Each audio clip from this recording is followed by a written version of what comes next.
me tourne maintenant vers vous, Mario Giraud, pour nous dire peut-être si vous partagez ce diagnostic.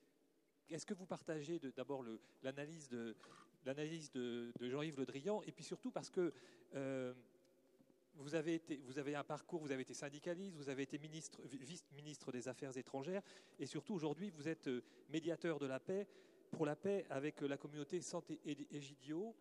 Est-ce que vous partagez notamment ce point de vue sur le basculement du monde à partir du regard que vous avez, puisque vous êtes présent, je crois, dans 70 pays avec les communautés de Santé Egidio? Oui. Alors, bien sûr, chacun a son micro.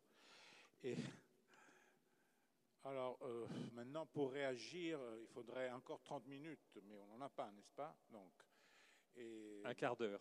Un quart d'heure, c'est trop et c'est beaucoup en même temps. Alors, moi, je pense que je vais partir par certains points que le ministre a évoqués. Le premier point, c'est la démocratie, les démocraties occidentales. Les premiers critiques qui affaiblissent nos démocraties occidentales, c'est nous-mêmes. C'est pas Poutine avec son discours de 2007 à Munich, à la conférence de sécurité, quand il a dit le libéralisme c'est terminé. C'est nous-mêmes. Les autres profitent de notre faiblesse intérieure, interne. Nous, lorsque nous allons vers une politique personnalisée, lorsque nous acceptons le populisme, lorsque nous nous déclarons insatisfaits du désordre que la démocratie provoque. La démocratie est toujours un peu de désordre, chers amis. C'est toujours ça. Mais nous voyons en Europe, ça c'est un des problèmes que l'Europe devra résoudre, la montée de ces populismes, de ces souverainismes, comme quoi, patrie, vous avez évoqué, être patriote, c'est aimer son propre pays. Mais être nationaliste, c'est ne pas aimer les patries autrui. Et ça, c'est notre problème, et c'est un problème global en réalité. Et moi, je pense qu'aujourd'hui, la maladie du populisme et du souverainisme que nous voyons décliner de différentes manières, je pourrais vous entretenir sur la manière italienne, mais alors on pourrait parler de la manière à la française, etc., c'est notre premier problème. Peut-être nous avons été trop optimistes après 1989, quand le mur a tombé, et nous avons lu le monde seulement à partir de ce qui s'est passé à Berlin. C'était une grande chose. Nous n'avons pas compris le choc que cela a provoqué déjà de l'autre côté du mur. Si on lit les livres, disons, de Svetlana Alexievitch, la grande écrivaine biélorusse, disons, qui a vécu toute sa vie dans l'Union soviétique, elle parle d'un véritable choc. C'est comme si le pape déclarait un jour en place Saint-Pierre, excusez, on a la preuve, Dieu n'existe pas. C'est la même chose, disons. Et ils ont vu comme disparaître, elle dit, non, elle cite beaucoup de témoignages, elle dit, on a vu apparaître les pauvres soudainement. Donc nous savons que l'économie socialiste réelle ne tenait pas, elle était fausse pour beaucoup de choses. Mais il y avait une mentalité qui a été cassée, à laquelle rien ne s'est substitué. Et il y a eu un grand vide. Et chers amis, le vide se remplit toujours de manière mauvaise. Et probablement, c'est pas que nous devons retourner en arrière de ça. Hein. Je ne suis pas nostalgique de l'Union soviétique, pas du tout. Mais nous devons savoir que nous n'avons pas compris le vide qui se crée de l'autre côté. Encore aujourd'hui, cela se passe avec des pays et des espaces culturels différents des nôtres, et qui nous amèneraient à être plus sensibles, qui doivent nous amener à être plus sensibles et plus réfléchissants. Nous sommes parfois trop arrogants. Mais nous ne le sommes pas de manière exagérée, nous le sommes presque naturellement. c'est le privilège blanc dont parlent les wokistes américains. L'autre thème, c'est-à-dire Black Lives Matter, etc., etc. Il y a une raison à ça, mais vous voyez ce qui se passe dans les universités américaines aujourd'hui. Et ça, c'est le deuxième point sur la faiblesse de la démocratie. La critique qui vient à l'intérieur. Et on ne peut plus parler. Aujourd'hui, c'est très difficile de faire un discours tranquille, disons, même si passionné, mais sans polémique, sur ce qui se passe à Gaza dans une université. C'est devenu presque impossible. Là, nous avons un problème. C'est nous qui avons le problème, avant tout.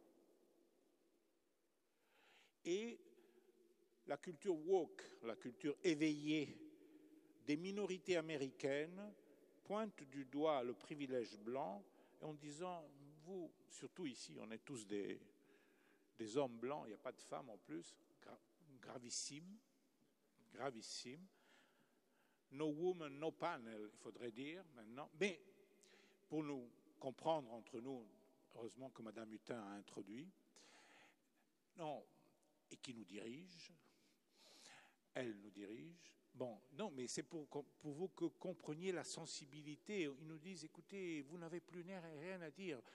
Ça, c'est les nôtres. Moi, j'ai entendu des discours de professeurs d'université américaine, femmes blanches, d'origine italienne en plus, qui disaient des trucs comme c'est pas possible, en disant, vous n'avez plus rien à dire, parce que de toute façon, vous vivez de manière naturelle ce privilège. Donc, silence. Je ne vais pas aller maintenant, monseigneur, dans les discours sur les pentecôtistes, l'extrémisme et la polarisation dans la question de la foi et des églises en Amérique. Donc, nous avons ce problème. Nous devons reconstituer un dialogue démocratique. La démocratie, c'est un dialogue continu, perpétuel. C'est aussi du désordre. C'est des manifs dans les rues. Ça, c'est la démocratie. L'opposé, vous le voyez en Russie aujourd'hui. Mais c'est notre manière de vivre. Et la grandeur de la démocratie, c'est de se savoir réformer tout le temps. Ecclesia semper reformanda est. Démocratie aussi. Elle est toujours en mesure de se reformer, de s'autocritiquer. Ça, c'est ma première réaction à ce que disait le ministre sur le thème de la démocratie, sur le thème des BRICS.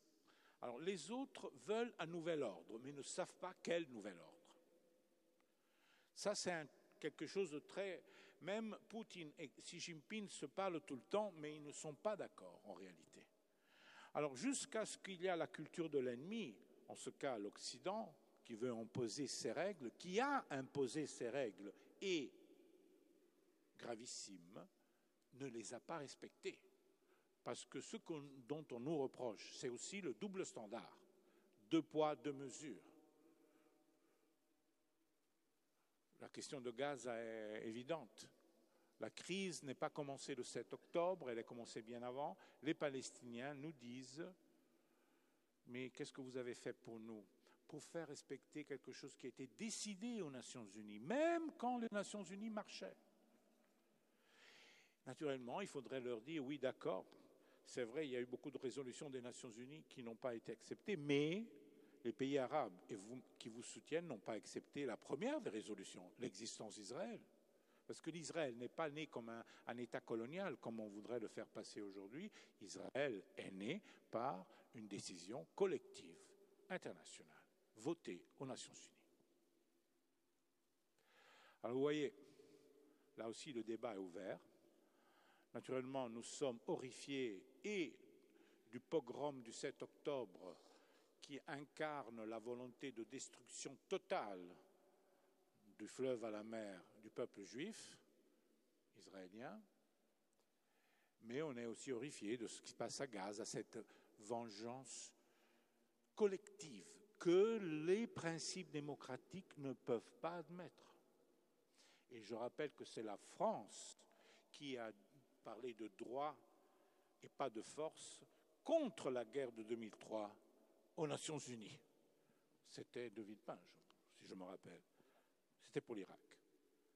Et là aussi, c'est quelque chose qui est pèse sur les consciences de l'Occident vis-à-vis du jugement des autres. Alors, bien sûr, je parle sous le contrôle d'un ancien ministre des Affaires étrangères, pas seulement ça, mais dans le cas spécifique, je veux dire, bien sûr, nous savons que la qualité d'une démocratie ne se identifie pas par sa politique étrangère, mais s'identifie avant tout pour comment elle traite ses propres citoyens. Et c'est ce qu'il faut dire à ceux qui nous accusent. Non, c'est qu'il faut répondre à ceux qui nous accusent. Ah, vous avez 2 poids, 2 mesures sous votre politique. Ah oui, mais avant tout, qui es-tu? Comment tu traites ton peuple? Ça, c'est la première chose à leur dire. C'est très important. Troisième, disons, réaction, c'est l'Europe. Là, je dois vous témoigner, personnellement. J'étais au gouvernement pendant 5 ans, aux Affaires étrangères, ministre délégué pour la coopération et pour l'Afrique. Eh bien, je peux vous dire que je fais un exemple seulement. Nous avons des responsabilités. Sur la Libye, entre la France et l'Italie, on a fait un truc qui c'était vraiment, on s'est battu comme des chiffonniers. Et on a permis aux Russes et aux Turcs de rentrer. Donc notre problème européen, c'est notre problème. Je suis d'accord avec ce que dit le ministre Le Drian sur le fait que nous avons l'Europe a sûrement un avenir, mais nous devons changer nos petites histoires. Je l'ai dit, je l'ai écrit, c'est officiel, c'est public. Je me suis battu pendant 5 ans d'un côté et de l'autre pour... C'était impossible. Il y avait une méfiance presque... Et ça, c'était avec des gouvernements de centre-gauche. Je ne vous parle pas de gouvernements de droite maintenant que nous avons. Donc, c'est compliqué. C'est compliqué. Alors, comment on arrête la guerre si on est sur ce plan incliné? Parce que ça, c'est la première urgence. N'est-ce pas que dont nous nous posons? Parce que la guerre, mes amis, c'est un engrenage terrible. Là, je le dis aussi comme chrétien. C'est-à-dire, la guerre semble un instrument, un outil comme les autres, mais en réalité, après que tu l'as déclenchée, c'est très difficile de l'arrêter. Elle prend son autonomie. En ce sens, elle est diabolique. C'est comme une boule de neige. Elle doit aller jusqu'au bout. Il faut un effort immense pour l'arrêter. Et là, nous sommes dans une situation, par exemple, sur l'Ukraine et la Russie, terrible, parce que chacun vise la victoire. Et avec ça, on n'arrive nulle part. La politique donne beaucoup plus de solutions que la guerre. La guerre, c'est ou vaincre ou la défaite. La politique permet beaucoup d'autres solutions, mais nous avons choisi tous, à partir de l'agression de M. Poutine, qui a décidé que l'Occident était faible, et il a essayé son tour, et naturellement, il s'est mal pris, mais il a eu l'intelligence ou l'habilité de changer de storytelling, de narratif, non? Parce que lui, en réalité, il a perdu la guerre, il voulait occuper en 1 semaine Kiev et tout, et maintenant il dit qu'il est en train de subir une agression, le pauvre, et de se défendre. Mais ça, c'est toujours envers les siens. Il doit convaincre son opinion publique. Nous, au contraire, nous nous sommes calés sur ou la victoire ou rien. Et donc, c'est très difficile de convaincre maintenant nos opinions publiques qu'il faut faire un compromis. C'est compliqué. Alors, comment on arrête cet engrenage? Parce que vous savez, on risque 1914, des faits qui se mettent l'un à côté de l'autre, mais si tu les mets en lien, ils provoquent une guerre grande.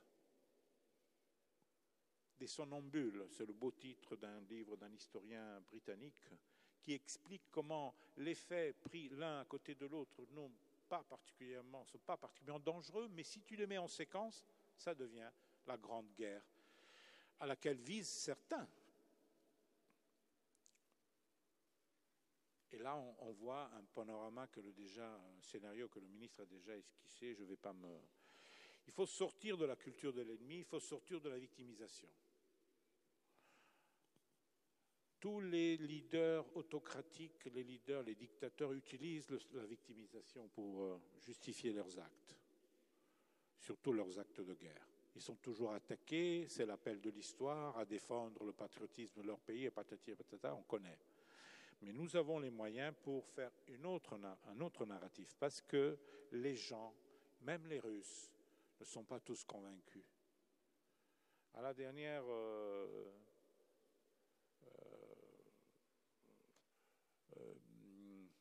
conférence de presse de Poutine, qu'il a recommencé cette année, il avait arrêté avec le Covid, de fin d'année, avec laquelle il répond aux questions.